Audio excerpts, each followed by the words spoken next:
Sebentar. Kebetulan dari Mayora ini dapat sharing session untuk scaling up UKM for food industry ya.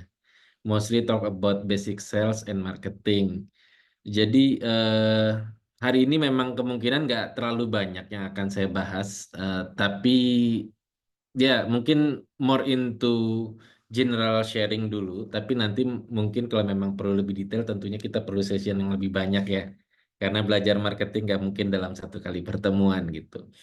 Nah, ini ada sedikit greetings dari Pak Riki Afrianto. Mudah-mudahan videonya lancar ya. Halo UGMpreneurs 2024, saya dengan Ricky Afrianto dari Mayora Group. Pertama, saya pengen mohon maaf tidak bisa mengisi acaranya langsung, tapi kita punya yang lebih mantap, yaitu Pak Teguh yang akan memberikan sesi pada hari ini. Saya yakin materi Pak Teguh akan sangat berguna buat adik-adik sekalian dalam memajukan tidak hanya UKM, tapi memajukan nama bangsa Indonesia. Kita akan memberikan berbagi tentang pengalaman kita mengelola merek, dan kita berharap adik-adik sebagai pelaku UKM nantinya dapat memajukan UKM Indonesia agar Indonesia UKM-nya mampu bersaing di pasar global. Selamat mengikuti seksinya dengan semangat. Salam sukses selalu. Salam dari Mayora. Iya, iya. Jadi tadi ada greetings dari Pak Riki Afrianto. eh ini nanti gimana Pak Yu Sakti? Apa kita bisa diskusi langsung atau saya explain dulu semuanya dan kemudian kita ada sesi tanya jawab gimana? Biasanya kami sesi lecture dulu, kemudian diikuti sesi tanya Oh, jawab. Ya, apabila oke. Bapak nanti berkenan untuk interaktif di sepanjang lecture, kami persilakan juga Bapak. Iya, iya. Ya, Kecuali kalau memang ada yang mau pertanyaan langsung juga sebenarnya nggak apa-apa buat oh ya saya. baik. Ya, Ya, jadi untuk ngenalin sedikit tentang saya sebagai speaker hari ini, saya Teguh Ineto, namanya agak susah. Jadi bisa dipanggil Teguh, kadang juga bisa dipanggil Win. Cuma kalau Win udah banyak di Mayora, jadi dipanggilnya Teguh. Udah jelas asli Aceh karena nama saya Teguh. Kemudian umur 39 tahun. Nah, title saya kebetulan di Mayora Group ini saya megang dua title.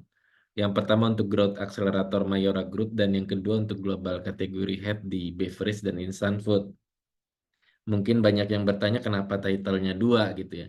Jadi Growth Accelerator Mayora Group ini lebih ke arah untuk men-speed up project-project spesialis lah. Jadi misalnya ada spesifik project yang mau kita launch, ada spesifik knowledge yang mau kita perdalam, ada something yang mau kita understand lebih, di mana itu mungkin ada di luar core bisnisnya Mayora Group. Disitulah kita akan in charge gitu. Dan kenapa dibilang akselerator? Karena biasanya hal-hal seperti itu dibutuhkan speed up yang cukup cepat. Sehingga diminta hari ini, kalau bisa kemarin udah ada hasilnya gitu ya.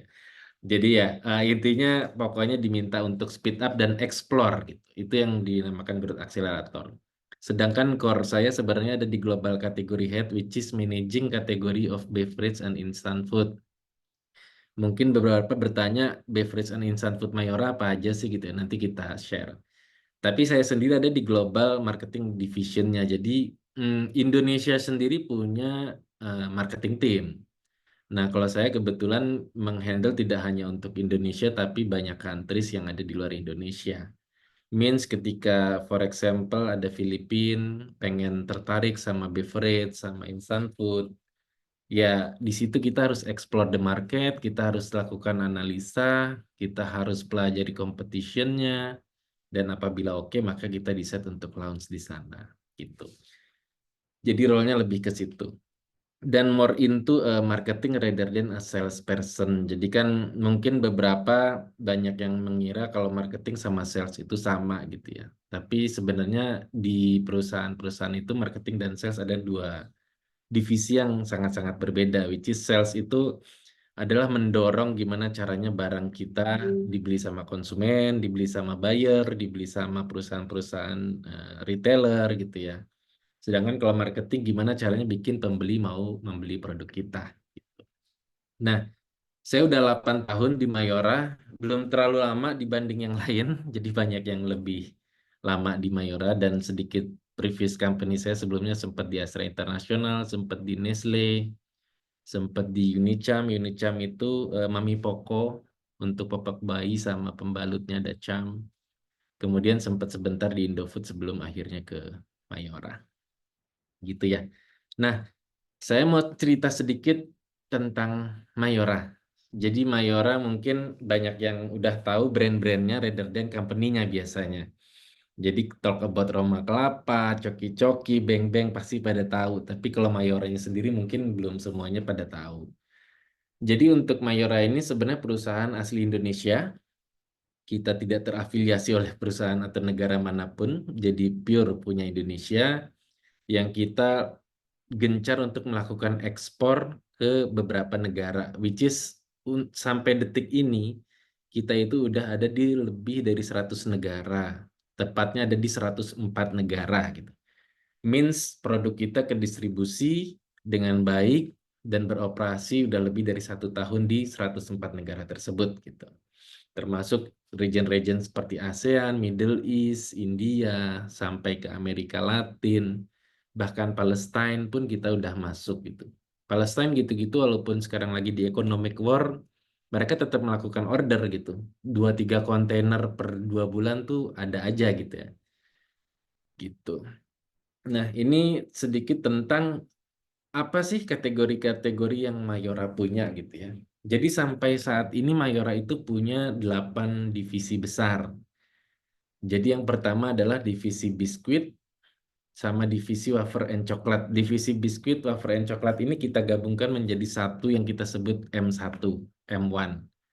Kenapa M1? Karena mereka adalah pionir atau kategori yang kita tap in di awal untuk launching dan create perusahaan ini gitu. Jadi berawal dari biskuit. Kalau talk about biskuit itu udah pasti ada Roma Kelapa, kemudian ada Roma Malkis, Sari Gandum, mungkin beberapa rekan di sini tahu lah ya untuk biskuit. Karena beberapa dan sebagian besar udah number one in Indonesia gitu.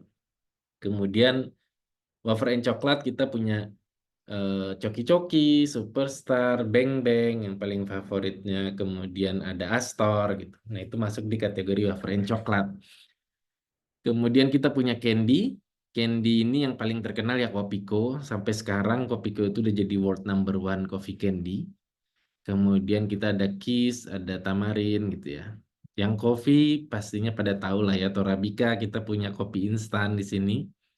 Ada Torabika mostly playernya. Tapi kita juga punya yang namanya Kopiko. Cuma Kopiko kopi ini hanya untuk market luar, bukan buat market ya, Indonesia.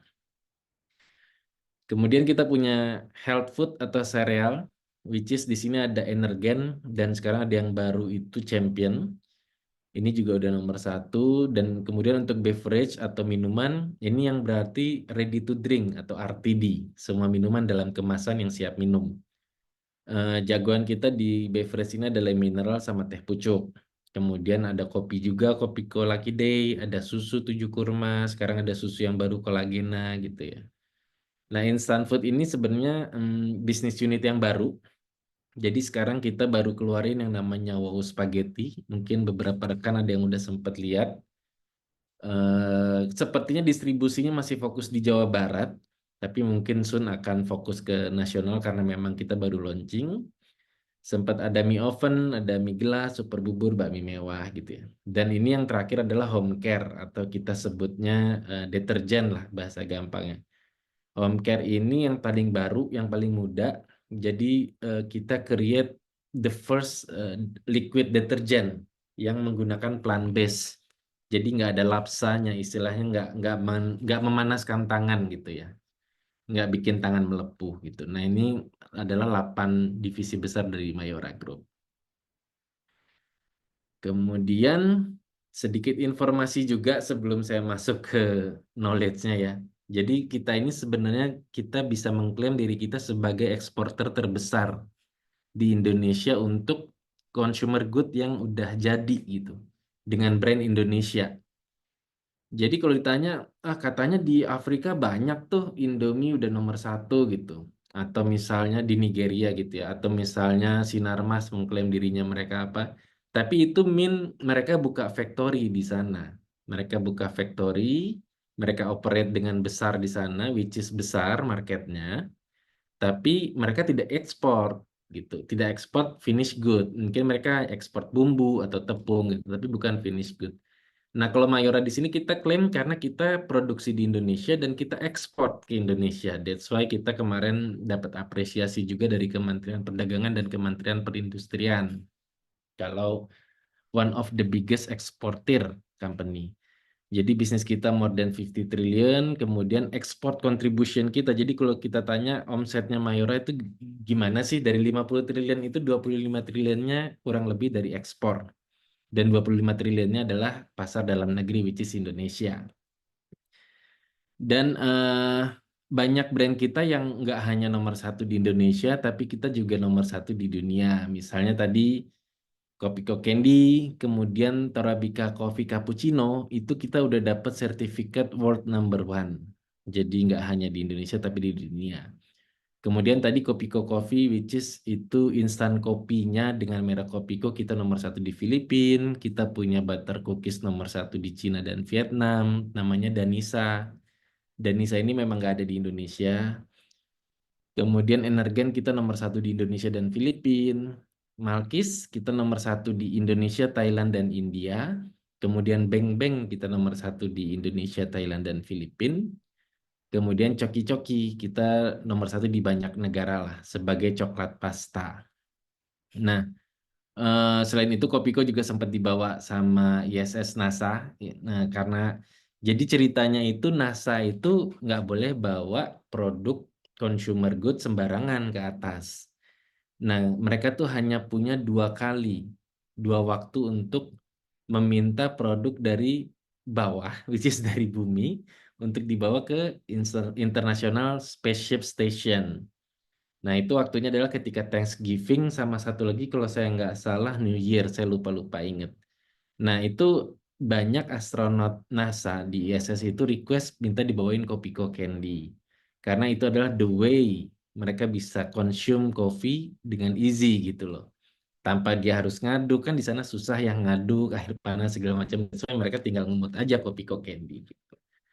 Nah, kita punya 43 factory, 60.000 karyawan lebih, dan kita udah ekspor 400.000 kontainer ship globally. Itu kurang lebih untuk Mayora. Dan ini beberapa marketing activity yang kita lakukan karena kita diminta sebagai marketing terus excite the market. Kita nggak hanya distribusi, kita nggak hanya ekspor, tapi kita mau market luar itu mengenal siapa sih produk ini gitu ya. Karena kan kita pendatang. Kemudian produk kita produk yang affordable. Kalau memang kita nggak creating image, nantinya pasti dianggap remeh sama market di sana. Ini produk murah, nggak jelas, mereknya nggak jelas, gua nggak ngerti misalnya. That's why kita increase our credibility, kita increase image kita dengan menggunakan beberapa credible person lah. Artis atau memang KOL dari kecil kita bangun sampai besar gitu. Atau contohnya kita masuk ke drakor, sebenarnya masuk ke drakor itu tadinya bukan buat market Korea, bukan buat market Malaysia, bukan buat market Thailand, tapi itu untuk market Indonesia. Fortunately, ternyata ini booming di Koreanya sendiri gitu, booming di Thailand, booming di Malaysia gitu. Jadi awal yang kita nggak tahu, bahkan sekarang Korea itu, kalau kita ke Korea kita tanya Kopiko permen dari mana, mereka ngaku-ngaku punya Korea. Gitu. Udah sampai ke tahap itu gitu. Pas kita bilang no, this is from Indonesia, mereka udah nggak percaya tuh, no, this is from Korea katanya. Jadi ya ternyata marketing activity yang kita lakukan beberapa hal pun juga menimbulkan efek yang jauh lebih besar dari apa yang kita kira. Tuh. Nah, setelah penjelasan tentang Mayora, biar sedikit tahu tentang Mayora, sekarang kita masuk ke topik utama. Katanya kan mau membahas tentang scaling up UKM untuk food industry gitu ya. Jadi mungkin kita nggak bisa bahas detail seperti apa strategi yang seharusnya UKM lakukan. Karena kan Mayora sendiri sebenarnya udah bukan termasuk UKM, tapi kita bisa sharing apa sih yang Mayora lakukan selama ini dan mungkin bisa menjadi inspirasi atau bisa menjadi guidance ya buat para pelaku UKM nantinya, atau mungkin rekan-rekan UGM-preneurs yang udah mulai UKM atau yang soon akan start untuk menjalankan UKM, karena idenya pasti udah banyak banget ya gitu. Nah, jadi ini cuma sharing sedikit best practice dan apa sih yang Mayora perhatikan ketika kita mau keluarin produk, ketika kita mau menekankan message tertentu pada suatu brand gitu ya. Nah, itu yang kita lakukan. Nah, sebelum masuk ke solusi atau apa yang kita lakukan, kita coba telaah dulu sebenarnya apa sih permasalahan-permasalahan yang sering terjadi lah atau umumnya terjadi dan dihadapi oleh pelaku UKM di Indonesia. Karena kan dari tahun berapa ya pemerintah menggalakkan UKM? Saya rasa sejak pemerintahan Jokowi, pemerintah udah menggalakkan UMKM ini harus maju. UMKM atau UKM yang kita lebih besar sedikit scale-nya harus maju dan harus go internasional katanya.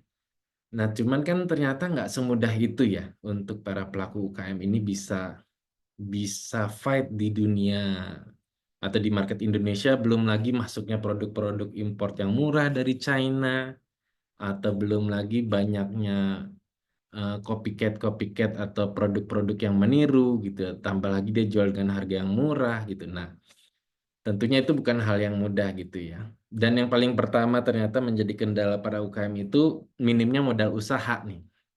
Nah, kalau minimnya modal usaha gitu ya, ini kita nggak bisa bantu lah sebagai Mayora. Ini tugasnya pemerintah, mungkin mereka pastinya punya banyak solusi, misalnya kredit ringan, atau permodalan, atau pembinaan finansial, dan segala macamnya. Ini kita believe lah pemerintah akan terus melakukan dan membantu para pelaku UKM untuk bisa start the business gitu ya, atau survive from the problem. Kemudian yang kedua adalah mereka kurang tahu bagaimana cara mengembangkan bisnis. Nah, ini juga sebenarnya kita nggak mengeneralisir semua UKM nggak tahu cara mengembangkan bisnis, cuman ini masalah-masalah yang umumnya terjadi, which is correct. Jadi ketika UKM udah start dengan bisnisnya, biasanya mereka hanya akan fokus ke bisnis tersebut gitu. Mereka cepat puas karena tadinya mereka mungkin dari nol, kemudian mendapatkan hasil dan mereka cepat puas. Padahal yang namanya konsumen, yang namanya market terus bergulir dan terus bergulir. That's why ada yang namanya consumer trend, ada yang namanya virality.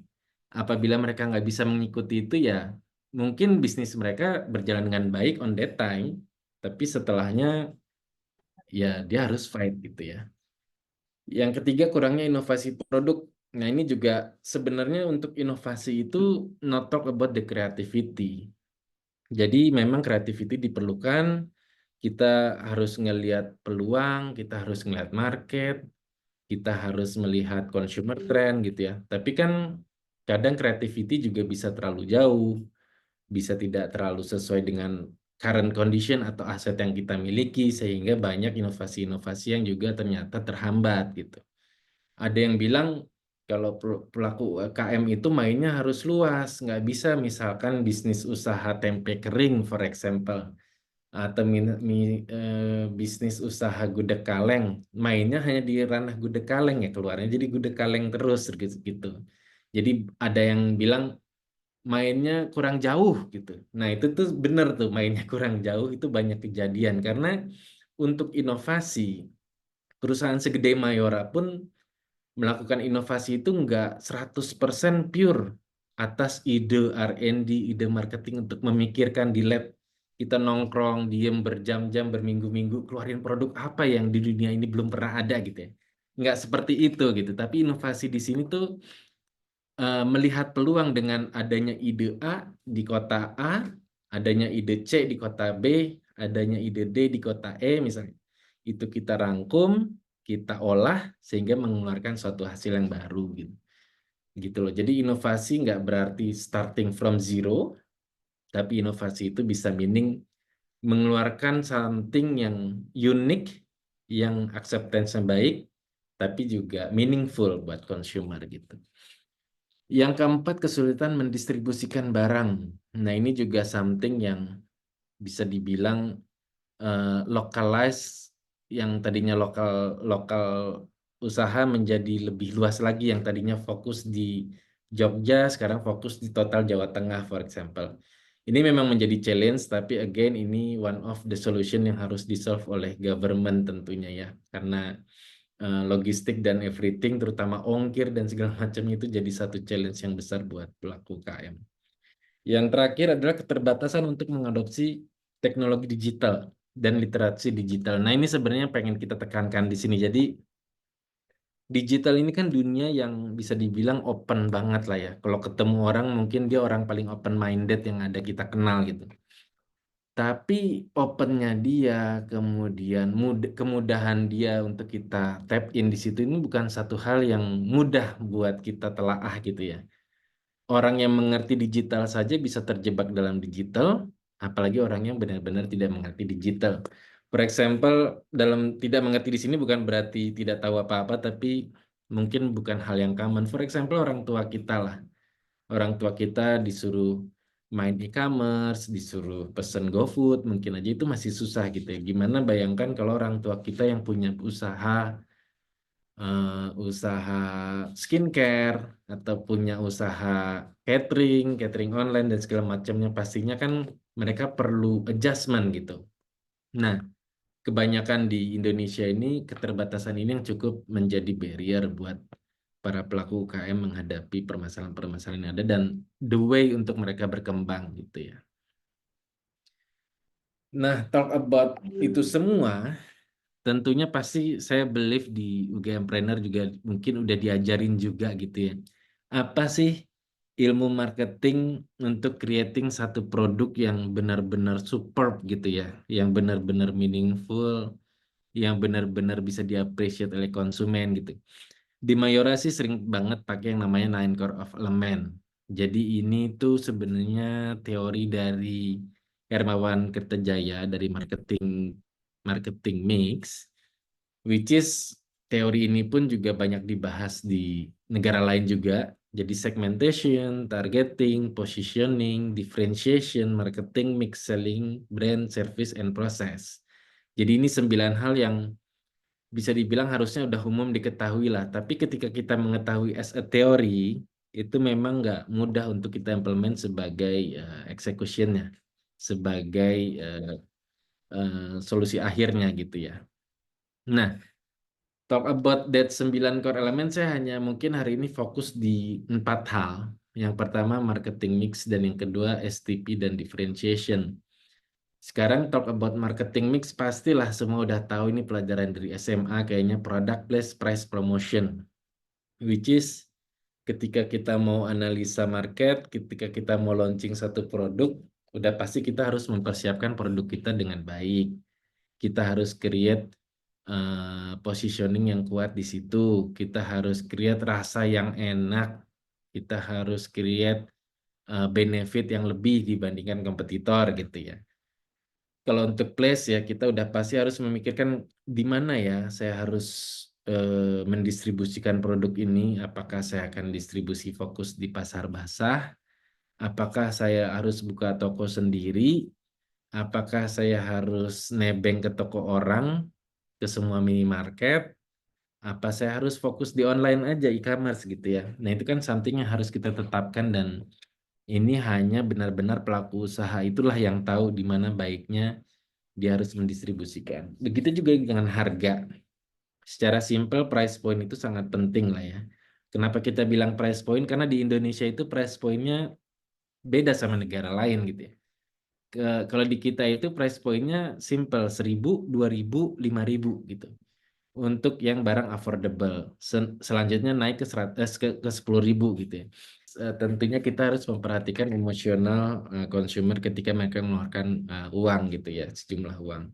Dan yang terakhir promotion, ini udah pasti dari UGM Planner pasti udah ahli-ahli lah ya, the way kita harus promote our brand, the way kita harus masuk ke digital ngomongin ABCD gitu ya. Jadi marketing mix ini suatu hal yang menurut kami basic dan kita believe setiap pelaku usaha pasti sudah melakukannya baik itu directly atau indirectly gitu ya. Nah, Sebenarnya yang mau penting dibahas di sini adalah STP sama differentiation. Jadi STP ini akan outputnya adalah menghasilkan product positioning gitu kan ya. Ketika dia mau usaha, segmen mana yang harus kita tap, target mana yang harus kita ambil, dan positioningnya apa gitu ya. Nah, untuk STP ini tentunya kita tuh yang paling sharp di sini, yang paling butuh sharp di sini adalah si targetnya ini loh. The way kita menentukan target dan the way kita mempositioningkan diri kita sendiri sehingga at the end kita menghasilkan satu strong differentiation. Jadi for example di Mayora itu kita ketika launching teh pucuk kita berpikir kayaknya teh udah banyak sebenarnya dalam kemasan, ada teh botol, waktu itu ada teh kita, ada ST gitu ya, dan mostly semua playernya itu bermain di kemasan botol kaca gitu ya. Ini cerita ketika teh pucuk mau launching gitu. Nah, karena semuanya bermain pada botol kaca, kita berpikir ketika makan bakso, kadang kita liatin, kita tongkrongin gitu ya orang-orang yang lagi makan bakso. Minumnya tuh nggak habis gitu loh. Ya, kalau kepedesan sih biasanya habis ya. Bapak-bapak sih habis. Tapi biasanya anak-anak, ibu-ibu tuh minumnya pasti aja ada sisanya gitu loh. Katanya udah kembung, udah kenyang gitu ya. Atau kalau jajan yang lain juga gitu. Sama, kalau ada yang naik motor gitu berhenti di warung rombong yang pinggir jalan, Bang beli teh gitu ya, beli teh botol gitu. Nah dia minum tuh biasanya nggak habis gitu. Jadi apa sedotnya itu sampai pipinya kempot sampai dipaksain gitu ya, sampai pokoknya ini harus habis gitu sayang. Nah di situ kita dapat insight kenapa kita nggak bikin minuman teh dari botol plastik gitu ya, biar bisa kalau dia nggak habis dia tutup dia bawa lagi gitu. As simple as that. Akhirnya format itu diterima on that time. Jadi kalau bicara sekarang mungkin udah nggak relevan ya ide botol plastik. Tapi ketika hampir 10 tahun yang lalu itu something yang matters gitu. Kemudian kita berpikir lagi dari rasa. Rasanya gimana ya? Teh sosro ngomongnya teh asli. Teh kita isinya banyak dulu tuh. Es teh isinya banyak gitu ya. Nah, akhirnya kita berpikir kayaknya kita harus bikin rasa teh yang mirip kayak kita bikin sendiri di rumah gitu loh. Jangan sampai terkesan terlalu sepet, terlalu pahit sampai apa nyangkut di leher gitu ya kan kalau katanya ada beberapa merek yang rasanya seperti itu. That's why kita bikin yang versinya agak light gitu, yang kayak kita bikin di rumah aja lah terus kita dinginin di kulkas gitu. Nah, yang ketiga kita mikirin, oke rasa udah dapet, kemasan udah dapet. Apa yang bikin kita bisa menjual ya produk kita ini gitu ya. Nah, yang bikin menjual itu akhirnya kita cari positioningnya. Positioningnya ini biar kita beda dan biar kita bisa bersaing dan biar kita bisa communicate dari produk ke konsumen, kita bilang pucuk teh terbaik ada di pucuknya gitu. Karena memang berdasarkan observasi di dunia perkebunan teh, teh itu dibagi 3 grade daun teh itu. Daun teh yang paling bawah yang dekat dengan tanah itu adalah grade C. Atau kalau bisa dibilang itu daun yang paling cepat tua. Dan kalau dijual paling murah. Dan seringkali digunakan sebagai daun teh tubruk. Maka rasanya cenderung kuat, pahit gitu ya. Kalau takaran airnya nggak pas. Yang ke grade kedua itu yang di tengah-tengah. Yang antara sebelum pucuk gitu yang di bagian tengah. Nah ini adalah grade yang seringkali dipakai untuk komoditi dalam negeri yang which is harganya nggak terlalu mahal gitu ya. Dan grade yang terakhir adalah grade C itu grade yang pucuk ke atas. Nah ini seringkali dipakai untuk komoditi ekspor. Jadi daun-daun yang bisa dibilang daun pilihan dijualnya punya harga buat pasar ekspor karena mereka mengincar quality.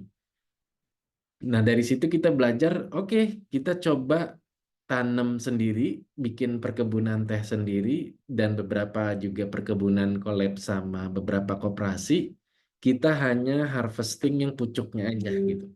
Dan ternyata menghasilkan rasa teh yang luar biasa, dan kita bisa klaim bahwa teh terbaik ada di pucuknya gitu. That's why itu salah satu contoh gimana Mayora mengeluarkan teh yang pada saat itu market teh pun juga sudah besar, sudah banyak pemainnya, tapi kita coba create angle lain untuk menjadikan orang bisa memilih. Dan alhasil sekarang teh pucuk udah jadi brand nomor 1 dengan market share yang lebih dari 67% gitu di Indonesia. Jadi kita bisa dibilang market leader. Nah, itu tadi contoh buat teh pucuk. Kemudian kita sharing lagi sedikit tentang le mineral ya. Jadi kalau le mineral ini kan air ya, air minum dalam kemasan gitu ya. Air mau ngomong apa sih? Bisnis air tuh mau ngomong apa gitu kan? Semua orang waktu kita mau launching sekitar 7 tahun yang lalu nilai mineral. Kita melihat udah ada Aqua. Aqua ini dominasinya kuat sekali gitu ya di market. Semua orang bilang mau beli Aqua. Mau dikasihnya Fit, mau dikasih apa bilangnya Aqua. Produknya di mana-mana, distribusinya luar biasa. Ngomongnya apa? Ngomongnya segar dari mata air alami gitu kan. Fit juga gitu, Fit punya Danone juga kan. Ngomongnya sama, airnya seger. Nestle Pure Life ngomongnya sama, airnya seger, pure, segala macam. Di situ kita ngelihat, wah, jadi mau masuk bisnis minuman nih gimana ya? Marketnya sih ada gitu. Marketnya ada, bikin produknya, to be honest, ini nggak susah gitu ya. Bikin mineral water itu kita hanya butuh istilahnya manufacturing untuk botol, sama tutup botol dan label gitu. Source-nya itu kan dari alam gitu ya. Tinggal kita harus memilah source mana yang baik. Dan di situ kita berpikir keras apa yang bisa bikin Le Mineral ini punya value lebih di mata konsumen, which is kita nggak bisa terlalu banyak bermain di luar seger gitu kan. Akhirnya kita pelajarin terus gimana ya. Oke, satu yang dibutuhkan dari Le Mineral adalah kandungan mineralnya. That's why kita mau coba own nama yang kredibel, nama yang punya gengsi. Makanya kita pakai nama ala Prancis, Le Mineral gitu.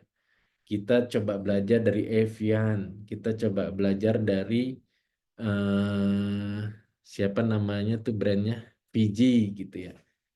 Kalau cuma bermain di rasa nama-nama lokal, mungkin credibility kita susah keangkat. Misalnya kita bermain di klub gitu ya, atau Fit gitu, atau Cleo, mungkin kita nggak terlalu bisa bermain. That's why kita pilih nama Le Mineral.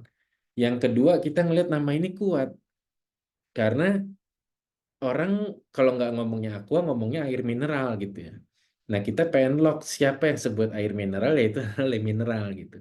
That's why kita benar-benar fight dulu untuk nama ini.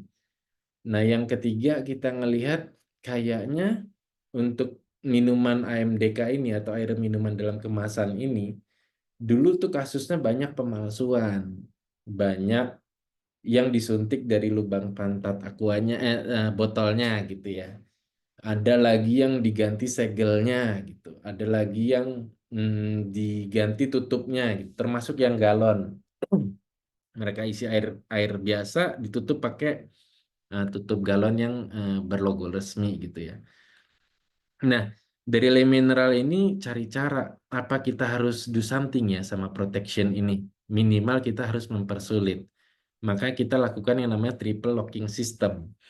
Triple locking system yang pertama sama seperti pemain lainnya. Ketika mau dibuka tutup botolnya ada segelnya kan tuh yang bunyi krek-krek itu. Itu sama. Tapi yang kedua kita tetap keep penggunaan string plastik di tutupnya. Minimal untuk mempersulit orang yang mau memalsukan itu menjadi harus beli plastiknya, dia harus panasin lagi untuk biar ngecap si tutupnya itu. Dan on that time Aqua dan lainnya sudah copot si label plastik itu. Nah, yang ketiga yang paling bahaya adalah penyuntikan dari bawah botol. Jadi yang kita lakukan adalah kalau Bapak Ibu perhatikan Le Mineral itu sebelum dibuka botolnya keras. Kalau dipencet keras. Tapi ketika dibuka krek gitu dia jadi empuk. Means kita ada tekanan udara di dalam botolnya. Kalau ada penyuntikan dari sisi bawah botol, maka botolnya itu akan berkurang tekanannya sehingga dia akan menjadi lembek atau jadi lunak. That's why kalau ketemu Le Mineral di pasar dengan botol yang lunak jangan dibeli, Pak. Itu berarti sudah disuntik bawahnya gitu. Nah, ini tuh hal yang menjaga keaslian dari produk. Sehingga ketika dipegang keras, itu menjadi credibility yang kuat, oh bahwa air ini susah sekali dipalsukan gitu. Nah, itu triple locking system. Yang keempat, untuk konsumennya kita ngomong apa ya gitu. Masa itu triple locking system aja mungkin butuh waktu untuk menyadarkan semua orang. Bahkan mungkin dari rekan Gamepreneurs pun ada yang baru tahu tadi terkait botol keras. Nah, yang terakhir kita coba bilang karena kita ini kaya mineral dan which is kita bisa membuktikan dan sekarang ini hanya Le Mineral yang mencantumkan kandungan mineral di label produk. Kalau Bapak Ibu perhatikan. Jadi kita tulis magnesium dan segala macamnya berapa. Nah, itu untuk menjaga credibility bahwa kita content of minerals, kita itu coba kerjasama sama dokter Reisa. Itu dari Le Mineral awal sampai sekarang kita masih sama beliau. Kemudian kita coba tambahkan seger kayak ada manis-manisnya ya, gitu. Which is di iklan. Bukan berarti manis, tapi ada manis-manisnya yang berarti manis-manisnya itu adalah kandungan mineral yang ada di dalam botol. Ditambah lagi diperkuat sama Ikatan Dokter Indonesia, sama Ikatan Dokter Anak Indonesia. Kalau tubuh itu butuh mineral, cuman tubuh tidak bisa memproduksi mineral. That's why konsumsilah mineral. Dan di sini kita bisa masuk dengan Le Mineral. Seperti itulah. Jadi perjalanannya cukup panjang dan kalau diceritain kayaknya masih banyak sebenarnya. Tapi ini buat gambaran rekan-rekan aja ketika mau masuk ke satu market yang memang sudah clutter, sudah banyak playersnya, maka diminta untuk terus melakukan research, analisa, melihat perkembangan, dengerin konsumen. Jadi marketing Mayora tuh sering banget disuruh nongkrong di terminal, Pak, Bu. Nongkrong di terminal, nungguin anak pulang sekolah, ngobrol sama kantin apa penjaga kantin sekolah. Ketika dia bikin mie, kita liatin emang bikinnya gimana sih, Bu? Emang nggak ribet ya? Kan yang beli sampai ratusan anak gitu kita liatin kalau beli biskuit jajannya biskuit apa sih yang dia cari, asin atau manis, kenapa mereka suka seblak, kenapa mereka suka basreng gitu, itu kita pelajarin. Jadi memang hal-hal seperti itu yang diperlukan gitu ya. Nah, penjelasan yang ketiga mungkin tentang wow spaghetti. Jadi di sini kita melihat sebelumnya kita sempat launching yang namanya mie oven. Masih ada sampai sekarang, tapi bisa dibilang tough untuk fight di market instant noodle gitu ya. Karena memang on that time kita masuk dengan rasa yang sama, dengan konsep yang sama, hanya saja yang membedakan mie oven ini mie yang lebih sehat karena prosesnya di oven. Tapi unfortunately market Indonesia ini nggak semuanya appreciate sama something yang talk about healthy gitu ya. Apalagi ketika kita ngomongin rokok, ketika kita ngomongin soft drink, ngomongin mie gitu ya.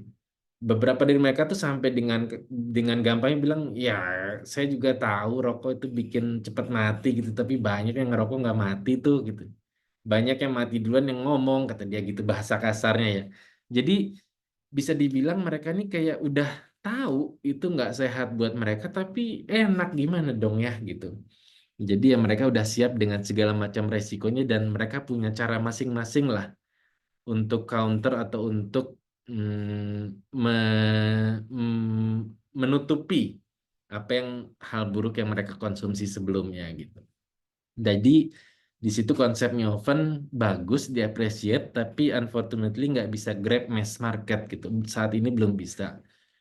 That's why kita pikir-pikir dengan aset yang ada, apa kita create segmen baru ya, which is kita coba create pasta instan gitu ya, atau spaghetti instan. Di sini kita pelajarin, jadi menurut ibu-ibu itu anak-anak tuh suka banget sama pasta, anak-anak suka banget sama spaghetti. Mana sih anak yang nggak suka spaghetti, kata dia. Tapi saya males bikinnya, katanya. Ribet, saya harus beli bahan. Di dapur tuh 5-10 menit nggak cukup, kata dia. Mungkin bisa 15-20 menit lebih gitu ya. Untuk siapin spaghetti yang enak menurut dia. Ada sih yang jual bumbu instan, tapi ya gimana ya, kata dia. Kadang kemanisan, apalagi kalau saya mau bikin yang carbonara, bumbu instannya mahal, kata dia. Kalau mau bikin yang bolognese yang warna merah sih banyak ya gitu. Tapi kadang tetap saya harus tambahin daging cincang, harus tambahin daging asap atau daging hamburger gitu, atau kornet kata dia paling cepat. Nggak secepat itulah katanya. That's why kita pikir kayaknya bisa nih kita bikin pasta instan, tapi rasanya rasa yang enak gitu ya. Jadi kita kasih rasa yang memang dicari orang, which is dalam hal ini contohnya si carbonara ini yang saus putih. Makanya kita tuh sampai create spaghetti ala resto yang 3 menit itu jadi gitu. Nah kalau ditanya, emang ini kategori baru? Enggak, ini enggak kategori baru. Udah ada player sebelumnya, ada La Fonte, kemudian ada Kraft kalau saya nggak salah imported. Tapi ada nggak dari mereka yang ngomongin ala resto? Ada nggak dari mereka yang ngomongin ini solve solusi ibu-ibu karena ibu-ibu udah susah bikinnya sekarang hanya 3 menit jadi gitu. Nah, mungkin ada tapi nggak terlalu kedengeran gitu ya. That's why maksudnya itu yang dinamakan yang dibutuhkan positioning kuat itu tuh di sini gitu loh. The way kita communicate sehingga bisa lebih terdengar lah di mata di kuping telinganya konsumen gitu ya. Gitu. Jadi sayang juga kalau kita udah punya produk konsep yang bagus, harga yang bagus tapi positioningnya pun masih setengah-setengah gitu. Itu message dari yang si Wow Spaghetti ini.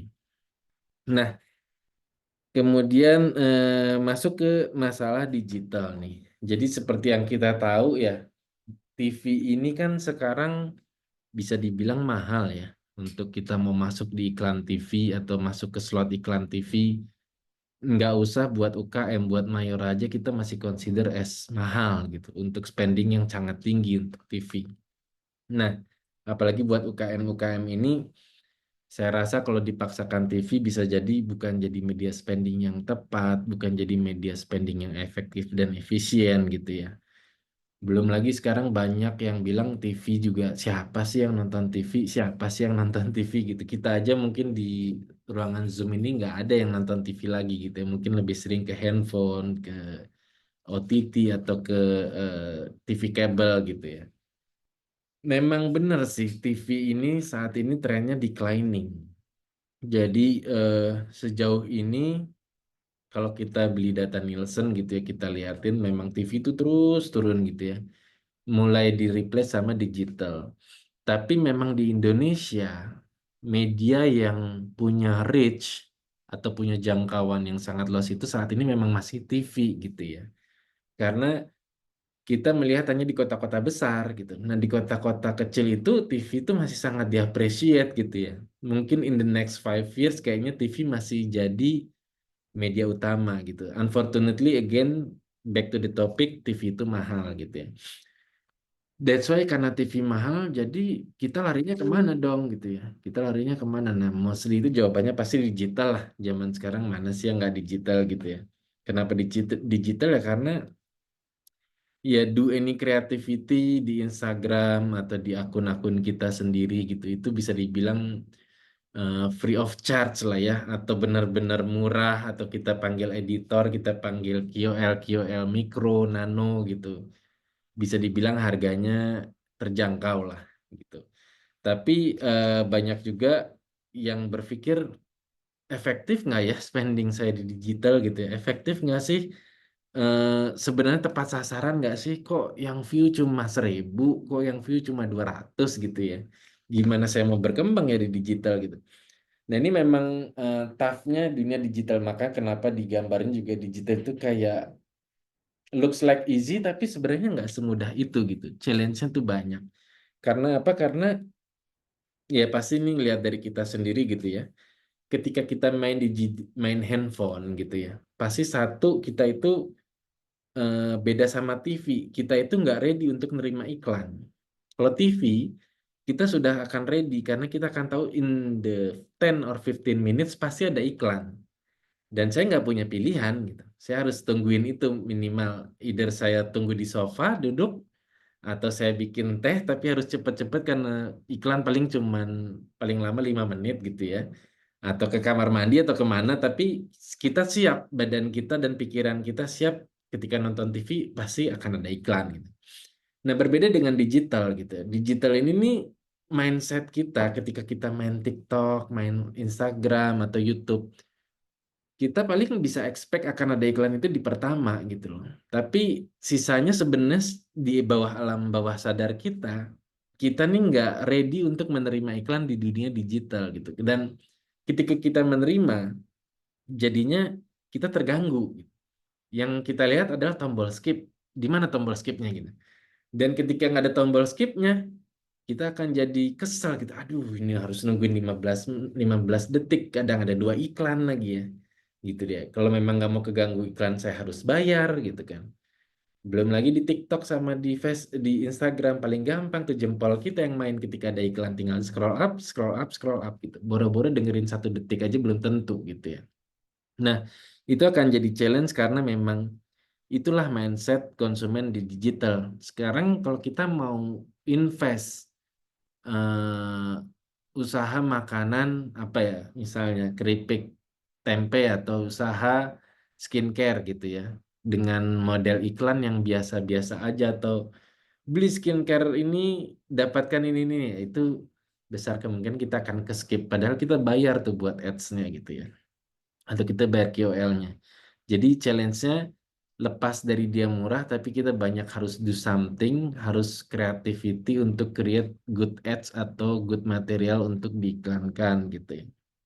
Kemudian yang selanjutnya jadi masalah itu sekarang tuh kita bisa dibilang udah generation multi screen gitu ya. Ketika main screen-nya tetap satu, tapi kita bisa berganti dengan cepat ke platform lain yang bisa kita sebut sebagai another screen gitu. Ketika di YouTube lagi bosen, dengan cepatnya kita bisa pindah ke Instagram. Instagram lagi nggak ada apa-apa, dengan cepatnya kita bisa pindah ke TikTok dan segala macamnya. Jadi memang distraction-nya sangat-sangat sangat tinggi untuk digital walaupun sebenarnya itu terlihat murah gitu ya. Nah, makanya kita di Mayora itu sangat-sangat memperhatikan digital spending. Ya, mungkin digital spending itu bisa dibilang 10-20% dari TV, tapi ketika kita mau measure itu jadi hal yang tough ya buat kita measure. That's why di Mayora itu kita sebenarnya pegang teori yang namanya MIN. MIN ini sebenarnya singkatan. Jadi yang pertama meaningful. Nah, meaningful ini berarti setiap materi atau setiap iklan-iklan kita itu harus meaningful gitu ya. Karena kan kalau nggak meaningful, again tadi di TikTok, di Instagram kita nggak dilihat. Ya ini iklan, skip, skip, skip, skip gitu ya. Udah langsung mindsetnya gitu. Kecuali memang itu hal yang benar-benar kita cari. For example, tiket pesawat murah, mau ada iklan juga kita tongkrongin gitu ya.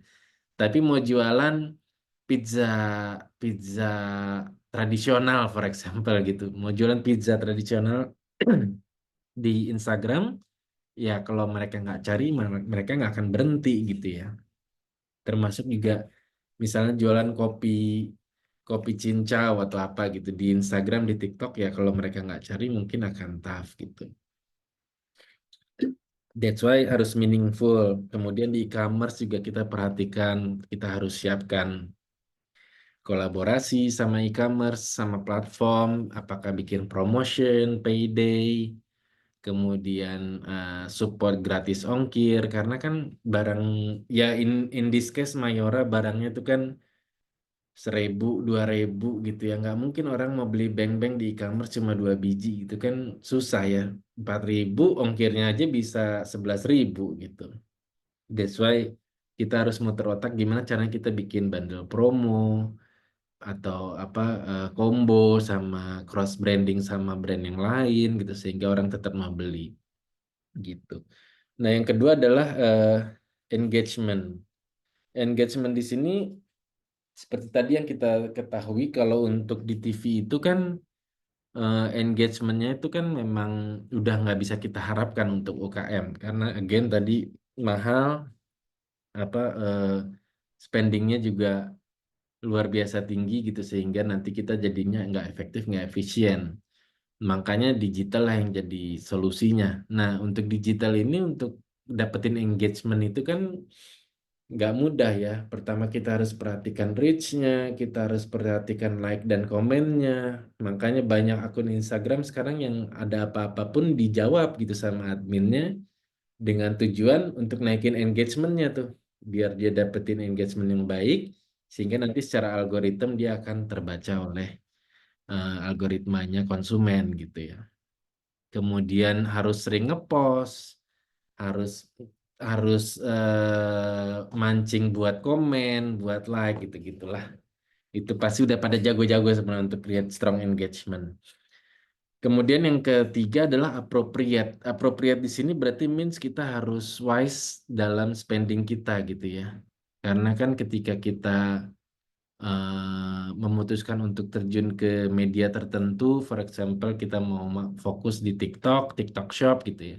Itu semuanya harus terukur dengan baik sehingga kita bisa melakukan spending yang paling efisien lah. Misalkan kita mau gelontorkan 5 juta, ya 5 juta itulah yang 5 juta yang paling tepat buat kita gitu. Bukan 5 juta yang sembarangan asal tembak gitu ya. Kayak kita nyeremin garam di air laut gitu kan. Nggak seperti itu yang kita pengen. Nah, yang terakhir adalah norm. Untuk perusahaan besar norm ini tuh berarti satu deretan angka historical yang kita average-kan sehingga itu menjadi guidance apakah spending kita yang paling baru ini bisa lebih baik dari historical atau enggak gitu ya. Nah, untuk case-nya UKM kan pastinya untuk dapetin norm ini bukan hal yang mudah. Karena untuk dapetin norm ini berarti means kita udah sering banget yang melakukan spending. Yang kedua, kita harus tarik banyak dari scoring-scoring yang ada dan itu nggak rata-rata nggak semuanya di-provide dari platform. Jadi benar-benar kita harus research gitu ya. Nah, jadi apa yang dilakukan oleh UKM biasanya mereka udah punya habit sendiri tuh, naturally sendiri. Misalnya Ibu A punya usaha tadi keripik tempe misal ya, saya nggak terlalu banyak tahu UKM bisnisnya, tapi dia pasti udah tahu tuh good timing untuk saya ngepost tuh kapan ya. Apakah Rabu sore, apakah Sabtu malam, apakah Minggu pagi atau Senin pagi atau gimana. Nah, mereka tuh harus belajar dan mereka bisa dapetin sendiri biasanya.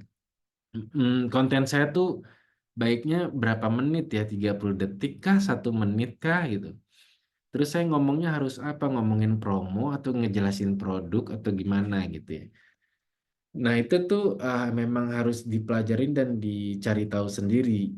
Contohnya ketika Mayora itu e-commerce, kita lagi suka melakukan live shopping.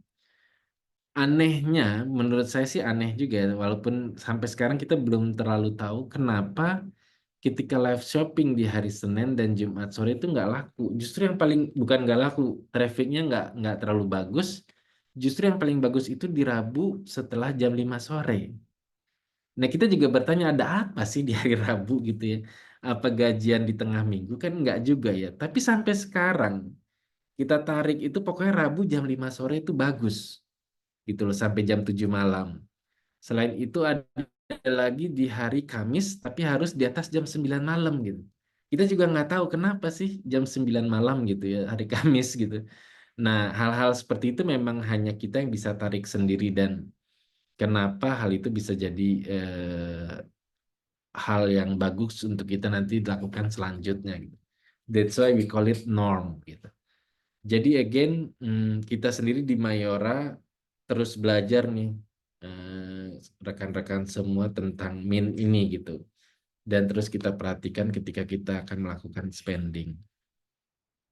Nah ini terakhir aja, jadi selain norm itu kita juga tentunya tadi talk about appropriate gitu ya. Pastinya kita harus pilih siapa sih KOL yang bisa kita collab dengan baik gitu ya. KOL sebesar apa sih yang bisa kita ambil? Apakah semuanya harus selebriti atau enggak gitu. Jadi di sebagian case justru selebriti enggak works gitu. Justru yang works itu adalah mikro-mikro KOL atau KOL yang followernya di bawah 10.000 gitu atau di bawah 1.000 sorry, di bawah 1.000 gitu. Atau justru ada brand yang worknya ini harus dibantu dulu sama selebriti sekali atau sama mega KOL. Habis itu nanti biarin aja deh berguling di bawah sama mikro sama nano gitu, for example. Nah, hal-hal seperti itu juga harus kita lakukan dan pastinya kita harus menyesuaikan sama kemampuan dari finansial bisnis kita juga ya, gitu. Ini sedikit contoh aja, saya putar sekaligus, tapi yang on cuma satu. Cuk! Oh, cuk! Pucuk, ngebut dong, kamu lama banget. Ah, nggak kuat, capek ah. Nih, lihat aku nih. Pucuk, pucuk, pucuk, gitu. Enggak, aku pelan-pelan aja. Pucuk, pucuk. A few moments later. Kita udah sampai. Alhamdulillah. Mana pucuknya? Ini dia, makan bareng pucuk, baru enak. Yuk ke Pucuk Culinary Festival. Pucuk, Balik lagi. Enggak, aku di sini aja. pucuk, ayo, pucuk, pucuk. Iya. Jadi ya itu contoh kurang lebih the way kita collab sama KOL, dan again mungkin kalau dilihat ya Mayora jadi bisa kerjasamanya bareng selebriti gitu ya. Sebenarnya enggak, jadi banyak produk-produk kita yang beberapa itu kerjasamanya justru dari KOL-nya dari bawah yang kita tarik ke atas gitu loh. Jadi kita gulung dulu infonya, kita panggil nano KOL. Nano KOL ini yang KOL-nya kurang lebih di bawah 1000 gitu. Jadi kita panggil ke kantor, kita brief 100 orang, tolong post ini, dan cara kita ngebrief juga kita nggak yang pokoknya nanti harus ngomong teh pucuk segernya habis, teh pucuk terbaik ada di teh terbaik ada di pucuknya, kita nggak sampai segitunya tuh. Jadi the way kita ngebrief KOL rata-rata pokoknya kita punya produk seperti ini, kelebihannya ABCD, tolong deh dibuatin senatural mungkin, bisa inject in your daily life, jangan terlalu terlihat dibuat-buat gitu ya.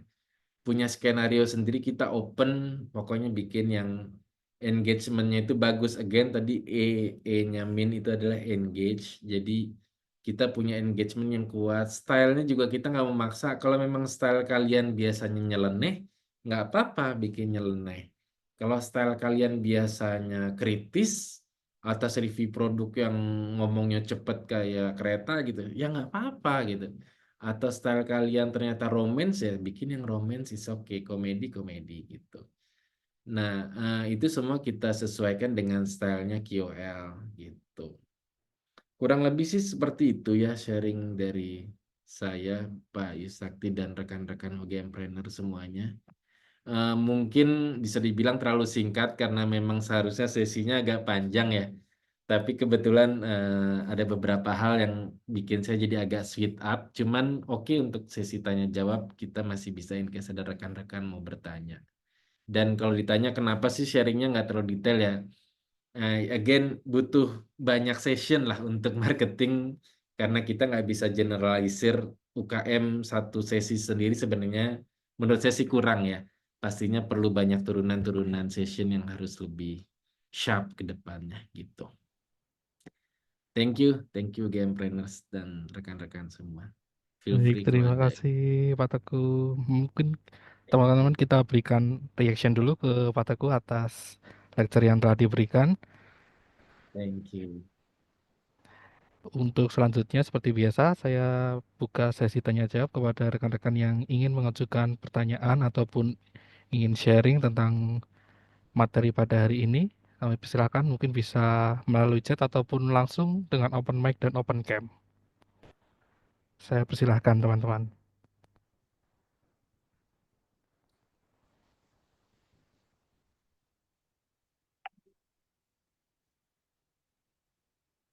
Baik, ini ada satu pertanyaan dari Wida Nuryuli Harjanti. Saya bacakan. Izin bertanya Pak, bagaimana Mayora menentukan titik optimal antara ekspansi pasar dan penguatan merek di pasar yang sudah matang tanpa mengorbankan salah satunya? Terima kasih. Oke. Wah, thank you Bu Wida. Pertanyaannya sharp banget nih.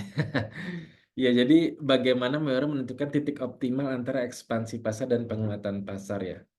Jadi kalau dari Mayora itu sebenarnya yang paling mudah adalah untuk ekspansi dulu tuh Bu. Jadi ekspansi ini kan bisa dibilang kita itu kan membuka pintu baru gitu ya. Which is membuka pintu baru itu biasanya step by stepnya itu udah very clear. Kita cari partner di sana. Partner di sini means banyak tuh yang harus kita cari: partner distribusi, partner media, partner research agency, partner retailer dan buyer gitu ya. Partner media di sini bukan berarti kita langsung ingin beriklan, enggak, tapi dari media agency ini kita bisa banyak tahu negara tersebut. baik itu kemampuan konsumennya, kita bisa tanya siapa aja sih yang beriklan di sana, seberapa berat si pemain kopi ini beriklan di TV. Kalau itu besar, spendingnya means mereka marketnya tough untuk kita masukin. Nah, ketika kita tahu tough, ya berarti kita harus research kan. Kita harus research dengan research agency tentunya, nggak bisa sembarangan datang, cari-cari dan ambil kesimpulan sendiri akan bahaya. That's why kita akan memperhatikan marketnya. Oh, kopi di sini terlalu keras. Tapi mereka suka yang keras, cuma harganya mahal kalau yang keras kafeinnya, for example.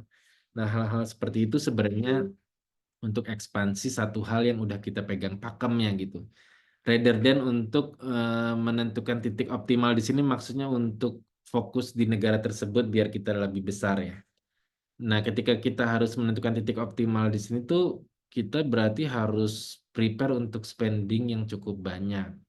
Karena kita mau fight kan, kita mau perang di negara orang gitu loh.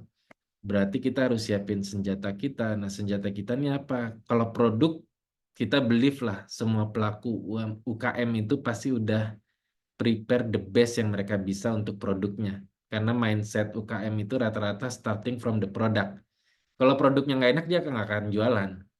Kalau produknya jelek, udah pasti dia nggak akan jualan gitu. Jadi produk kita assume udah bagus, tapi gimana caranya produk kita bisa terdengar di konsumen itu adalah another thing yang menurut kita not easy. Gitu ya. Itu sih. Oke, Thank terima you. kasih atas jawabannya Pak Teguh. Mungkin Wida sudah cukup jawabannya atau ingin mengeksplor lagi? Oke, sepertinya sudah terjawab ya Wida. Oke, baik Pak, terima kasih. Untuk selanjutnya saya persilakan teman-teman bisa mengajukan pertanyaan lain melalui chat ataupun secara langsung dengan open mic dan open cam.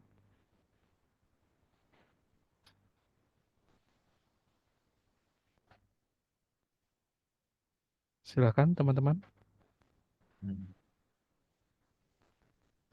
Jumat sore kali ini udah weekend semua.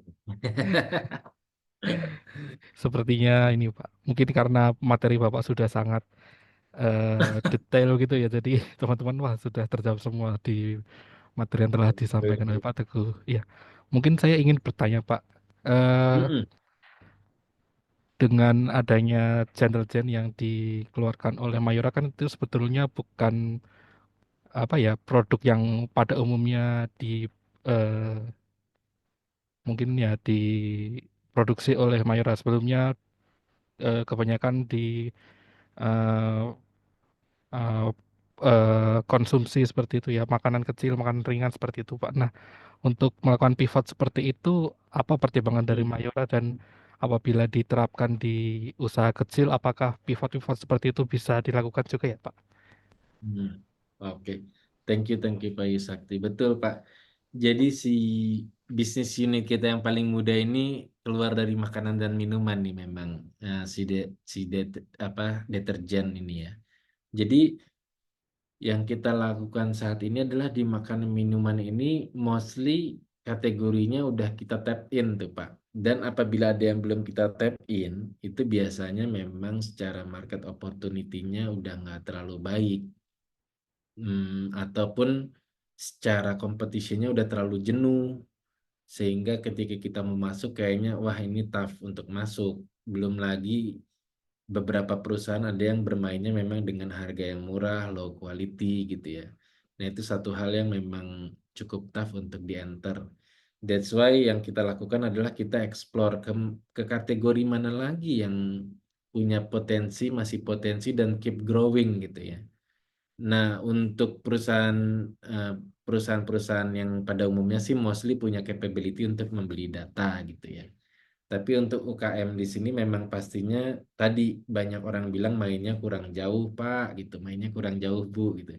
That's why memang kita harus main nih. Harus main dan harus melihat opportunity itu dari business sense of point of view-nya si pemilik UKM. Karena kalau dia nggak melihat, nggak mengeksplor, pastinya sih akan susah ya. Kalau misalnya kalau kita bermain di ranah bisnis keripik, pasti teman-teman kita rata-rata bermain di bisnis keripik gitu ya. Tapi kalau kita nambah temen ke bisnis IO kawinan, bisa jadi kita jadi buka cabang IO kawinan gitu. Dan segala macamnya. Ketemu bisnis petani jamur, kita jadi bikin bedeng jamur tuh gitu. Nah, hal-hal seperti itu yang sebenarnya tinggal kita pilah dan kita eksplor sih Pak Sakti. Dan itu yang terjadi di Mayora karena kita melihat opportunity dan kita eksplor gitu ya ke deterjen itu. Itu sih Oke, Pak. baik. Terima kasih Pak Teguh atas jawabannya. Kemudian ini ada 2 pertanyaan baru. Yang pertama saya bacakan dari Herliana Valentia. Izin bertanya Pak, bagaimana Mayora menentukan strategi peluncuran produk baru namun tidak menurunkan pamor produk yang sudah ada? Terima kasih. Iya, iya. Thank you Bu Herliana pertanyaannya. Jadi untuk luncurin produk baru sih tadi itu ya. Jadi kita lakukan analisa market, kita lihat dari competition-nya, kita lihat dari aggressiveness setiap player yang ada, kita lihat dari market opportunity-nya, apakah ini diterima sama konsumen atau enggak. Kita create konsep yang baik gitu sehingga nggak hanya produk tapi kita juga punya positioning yang kuat dan menjadi pembeda yang meaningful untuk si konsumen. Nah, kalau kita biar nggak menurunkan pamor yang sudah ada, biasanya sih ada 2 hal tuh Bu. Satu yang memang kita benar-benar keluarkan tanpa bersinggungan dengan yang sudah ada. Which is kita yang tadinya ada biskuit crackers, sekarang kita keluarin biskuit rolls for example. Bisa jadi itu in the same brand, bisa jadi itu in the different brand. Jadi akan tidak bersinggungan secara langsung. Tapi ketika kita punya ide yang mirip-mirip tapi punya market, itu kita bisa create yang namanya 2 layers of premiumization. Misalnya kayak contohnya ada Roma Mari, ada Roma Mari Gold gitu. Roma Mari memang diperuntukkan untuk orang-orang yang suka dengan kandungan manisnya, dengan apa istilahnya nilai seratnya sehingga lebih mengenyangkan. Tapi kita lihat ada loh pasar yang mau bayar lebih untuk quality yang lebih baik. Makanya di situ kita keluarin namanya Roma Mari Gold. Jadi tanpa menurunkan pamor si Roma Mari, kita bikin satu layer yang lebih premium dengan kata gold, yang berarti price point-nya otomatis lebih tinggi, tapi kualitinya pun kita kasih. Misalnya kita kasih layer of egg atau telur, sehingga ketika dicelupin dia nggak langsung apa istilahnya lemas gitu. Nah, hal seperti itu sih bisa kita creating sebagai multi layering dari price point biasanya. Tapi again harus didukung sama konsep yang kuat. Kalau konsepnya mirip-mirip sih pastinya yang di bawahnya akan kalah gitu. Semoga menjawab Herliana. Mungkin Herliana ingin menambahkan pertanyaan atau sudah cukup? Sudah cukup, terima kasih Pak. Oke, Thank terima you. kasih. Kemudian saya berlanjut untuk pertanyaan selanjutnya dari Alfiana Novanti. Luar biasa materi yang telah diberikan. Terima kasih banyak Pak Win. Saya Alfiana izin bertanya, kalau boleh tahu rata-rata berapa lama waktu yang dibutuhkan Mayora untuk analisa pasar hingga diperoleh produk yang matang? Apakah sebaiknya punya penguatan produk dulu hingga matang atau tidak apa-apa launching dulu dan terus melakukan analisa pasar? Terima kasih. Thank you Bu Alfiana, pertanyaannya strategik sekali nih, kayaknya udah siap ekspor. Iya, jadi untuk Mayora, yang dilakukan di Mayora ketika analisa produk, ketika analisa market baru ya, bukan produk baru. Market baru itu biasanya kita takes lebih dari 6 bulan tuh Bu. Jadi nggak cepat, bisa jadi 1 tahun, bisa jadi 2 tahun tergantung dari tough levelnya market tersebut.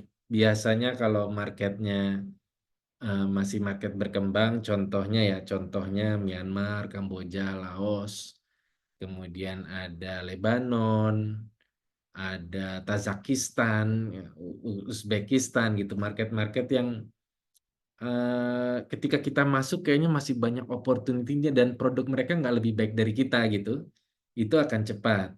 Tapi ketika kita masuk ke market Thailand yang udah advance, market Jepang, Korea, yang dimana lokal produknya mereka sendiri tuh udah punya positioning yang kuat, belum lagi protection dari government-nya kuat. Nah, itu kita pasti butuh waktu yang even setahun aja biasanya nggak pernah cukup gitu, karena untuk break the preference itu nggak gampang gitu ya. Nah, tadi pertanyaan berarti untuk analisa pasar. Nah, biasanya kita itu akan launching ketika produk benar-benar matang. That's why ketika kita research ada yang namanya 2 research. Yang pertama itu konsep test, yaitu untuk checking apakah konsep yang kita offer. Misalnya kita tadi contohnya marigold biar nggak jauh-jauh ya. Biskuit Mari yang dilapis, atau jangan marigold lah. Contohnya Malkis gitu. Malkis kan di mana-mana udah banyak ya. Ada yang namanya Malkis Crackers, ada yang nama brand lain juga banyak, Skyflakes dan segala macamnya. Nah, kita coba kasih konsep 7 layer of crunchiness dari Malkis dengan rasa-rasa lokal. That's why kita coba bikin konsep Malkis dengan rasa tom yum dari Indonesia tapi buat Thailand. Kita jadikan itu sebagai konsep tes, diterima nggak sih nih? Malkis 7 layers of crunchiness that bring you fun and indulge your stomach, mengenyangkan gitu ya, dengan rasa lokal. Ketika dia bilang, wah ini bagus banget nih, pemain lokal gua aja nggak ada yang punya crackers dengan rasa tom yum gitu, for example. Atau ada yang punya tapi rasanya cipo banget ya gitu. Karena kan mereka berhak menilai juga ya. Nah, ayo dong boleh, gue pengen beli nih kalau ada. Respon outputnya kurang lebih seperti itu dalam research. Sehingga kita bisa dapat feel, oh ini responnya oke nih. Kita kasihlah ke R&D kita di sini. R&D atau mungkin kasusnya UKM kasih ke bagian dapur lah. Ini ada konsep bikin crackers rasa tom yum nih bagus banget nih. Mau coba nggak bikin gitu? Kita bikinlah di dapur tuh, dimasak sama R&D segala macam. Dari produknya udah jadi, kita tes dulu sampai benar-benar dapetin yang namanya winning product. Jadi winning konsep udah tick, winning produknya harus tick. Kalau produknya nggak tick, kita nggak akan launching biasanya. Jadi winning product itu kita kasih produknya, kita kasih mereka suruh makan. Kita tes, kita kasih ke distributor kita kasih ke partner-partner kita lihat pendapat mereka. Oh ini mah enak banget. Harga berapa? Harganya 5 baht for example. Wah murah banget. Ini sih launching sampai kita dapetin confidential seperti itu. That's why itu kita baru decide oke, launching. Tapi kalau itu belum oke, kita nggak pernah launching. Karena effort kemudian costly itu sangat besar sih. In this case kalau UKM misalnya saya talk about Thailand terlalu jauh, kalian ada di Jogja for example, mau ekspor atau mau expand distribution ke Jakarta, itu pun nggak murah. Pasti kalian butuh tracking, kalian butuh partner, kalian butuh sewa tempat gitu ya. Dan kalau produknya nggak enak sih akan wasting time, wasting money. Itu sih Bu Alfiana. Terima kasih Semoga jawabannya Pak Teguh. Ya, Aviana mungkin ada tambahan pertanyaan atau bagaimana? Apa sudah terjawab pertanyaannya? Ya, sudah terjawab. Terima kasih banyak, Bapak. Thank you Bu. Baik, terima kasih. Kemudian ada pertanyaan lagi dari Putri Hasna. Izin bertanya, yang pertama bagaimana Mayora secara umum menentukan jenis produk yang berpotensi untuk diluncurkan di pasar? Mungkin tadi sudah sedikit terjawab. Apabila Bapak ada strategi lain, mungkin nanti bisa dijawab. Kemudian yang kedua, apa strategi Mayora dalam menghadapi persaingan di pasar FMCG dengan perkembangan pasar yang sangat cepat berubah? Silakan Oke. Bapak. Iya, thank you Bu Putri. Iya, tadi sedikit udah terjawab ya di poin 1, gimana cara kita menentukan jenis produk yang berpotensi. Pastinya kita harus melihat lebih luas market yang ada, opportunity-nya itu di bagian apa. Apakah sekarang, jadi kan sekarang apa-apa kalau viral diikutin gitu ya. Nah itu hati-hati juga, jangan sampai terjebak, wah bisnis kopi lagi viral gitu. Semua orang buka kopi gitu ya. Dari yang harganya 12.000, 15.000 sampai sekarang gerobak keliling pun saya lihat di Instagram banyak tuh jualan kopi, tinggal dikasih udah posisi dingin. House pun yang franchise bikin minuman pun sekarang tokonya pada tutup, dia ganti ke gerobak tuh. Jadi ngikutin tren nggak salah, tapi tetap harus hati-hati dan kita harus ready lah. Ketika 1-2 tahun kita panen, tapi harus ready tahun ketiga gue belum tentu panen. That's why kita harus terus explore, main lebih jauh, expand kategori, mungkin tadinya bisnis kopi sekarang bisnis makanan, nggak masalah gitu kan, namanya juga UKM gitu ya. Dan di situ kita lihat potensi-potensi mana yang akan mendatangkan keuntungan lah ke depannya gitu ya. Jadi again kita harus buka mata lah sama explore. Nah, kalau strategi kita menghadapi persaingan FMCG sih yang paling penting tadi kita, tapi ini kita yang menilai, mungkin orang lain menilainya beda. Mayora itu sangat kental dengan yang namanya innovation dan differentiation. Jadi tadi saya cerita tentang water, apalagi mineral, tentang teh pucuk, tentang spaghetti. Kita tuh nggak, Mayora itu jarang sekali mau meluncurkan produk yang memang sudah eksis. Bukan berarti totally new atau dari nol, tapi kita coba berpikir angle communication apa yang bisa kita sampaikan ke konsumen dan kita terapkan di produk kita sehingga kita bisa launching dengan style yang berbeda atau konsep yang berbeda gitu. Nah, itu yang sangat-sangat kita perhatikan tuh Bu. Rather than kita berperang dengan harga kasih diskon, untungnya tipis, bikin capek-capek, tahu hanya bermain dengan harga tuh kita paling nggak mau tuh beli 2 gratis 1 lah sepanjang masa gitu ya. Atau promo yang tadinya 5.000 jadi 3.000 sepanjang hari gitu. Itu kita sih udah nggak main dengan cara-cara seperti itu. Jadi solusinya kita harus thinking more, creative more, kemudian kita launching something yang lebih appreciate by consumer gitu. Gitu sih Bu Putri. Semoga menjawab. Bagaimana Putri? Oh, baik, siap. Terima kasih, Pak. Thank you. Ya, kami persilakan teman-teman yang ingin mengajukan pertanyaan. Kita mungkin masih memiliki waktu 5 menit. Mungkin 1 pertanyaan atau 2 pertanyaan singkat bisa mengisi sisa waktu ini. Kami persilahkan. Atau mungkin bisa langsung open mic juga untuk berinteraksi langsung.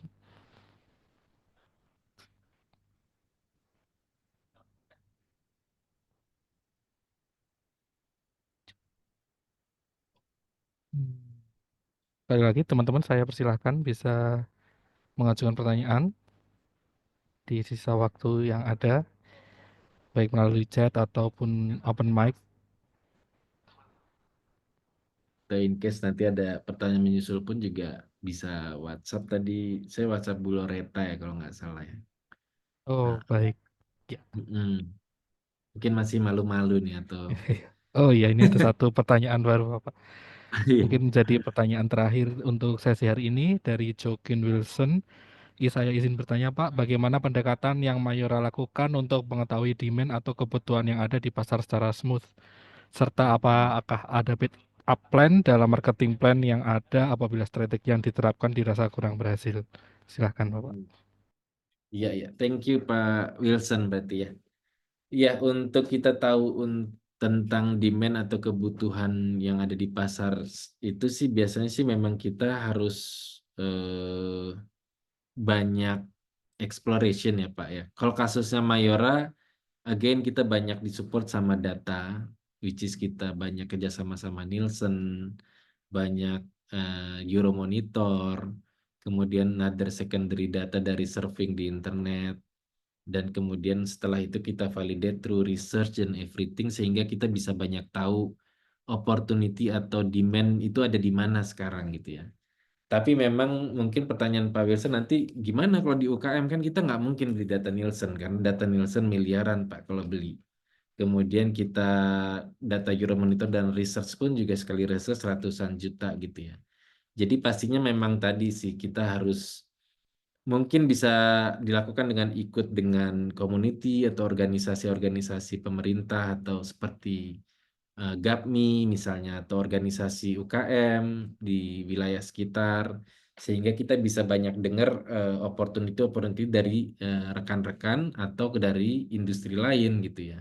Bisa jadi nggak melulu harus expansion di makanan dan minuman, tapi bisa jadi ke kategori lain tadi, misalnya di skincare atau di services gitu ya. Jadi dengan kita memperluas discussion kita sama pelaku-pelaku UKM lainnya tentunya akan ngebuka itu. Dan setelah kita tahu ada peluang di sana, pastinya kita akan melakukan penelitian lebih dalam tuh Pak Wilson. Misalnya kita jalan ke satu tempat, kayak tadi kita aja karyawan Mayora, walaupun data research-nya kita beli banyak, kita masih sering nongkrong di stasiun Pak gitu. Kita masih suka nongkrong di sekolah, cegatin anak pulang sekolah sampai disangka penculik juga pernah gitu ya. Tapi kita jelasin kalau kita dari Mayora, tenang aja nih, kita ada hadiah bla bla bla bla. Mau nanya dong Dek, kalau pulang sekolah tuh pas sekolah tuh istirahat uangnya dipakai apa aja. Nah, itu tuh kita tanya langsung tuh Pak, tanpa adanya agensi gitu ya. Kadang kita main ke kantin-kantin pabrik, kita liatin nih orang kalau beli kopi jam berapa sih, jam 2. Terus enaknya kopi panas, kopi dingin. Kalau kopi panas pengennya yang pakai ampas atau yang enggak sih gitu. Nah, itu hal-hal kayak gitu kita explore terus sehingga nanti suatu saat kita bisa conclude sama demand yang dibutuhkan sama market gitu ya. Dan kalau ditanya ada backup plan-nya, udah pasti ada sih Pak. Kita jarang sekali launching dengan satu plan tanpa backup, sehingga ketika kita decide something dan ketika itu ternyata penerimaannya gagal atau tidak sesuai sama apa yang kita predik, kita udah siap sama yang lainnya. Seperti itu sih Pak Wilson. Baik. Itu sebenarnya jawaban dari Pak Teguh. Mungkin apakah ada pertanyaan lanjutan atau sudah. Terima kasih Thank Pak. you. Baik. Ya. Baik, karena waktu juga sudah menunjukkan pukul 15.29, saya persilakan kepada Pak Teguh untuk memberikan wrap up atas sesi lecture hari ini. Iya, iya. Ya, thank you semuanya rekan-rekan dari UGM Planners. Again, materi yang disampaikan mungkin belum terlalu sempurna dan belum terlalu detail. Karena dengan sesi 1,5 jam, I believe it's not enough gitu ya. Kita harus deep lagi, lebih dalam lagi, dan tentunya mungkin dengan pelaku UKM akan lebih lebih kena gitu dibanding kami sebagai perusahaan yang udah bukan termasuk UKM. Jadi sifatnya kami lebih ke sharing apa yang kami lakukan, mudah-mudahan bisa menjadi inspirasi gitu ya. Bukan sharing sebagai guidance atau ketentuan baku gimana UKM bisa sukses gitu ya. Cuman kita believe lah dengan adanya sesi-sesi seperti ini, UGM Planners terutama, pastinya nanti outputnya kalian akan bisa punya satu usaha yang benar-benar kuat lah ya, dan memajukan terus dunia UKM di Indonesia, hopefully. Dan sesuai Menteri Perdagangan punya misi itu Pak, UKM Go Global katanya. Mudah-mudahan nanti kita dengar dari UGM Planner bisa membangun satu UKM yang luar biasa lah dan bisa go global ke depannya.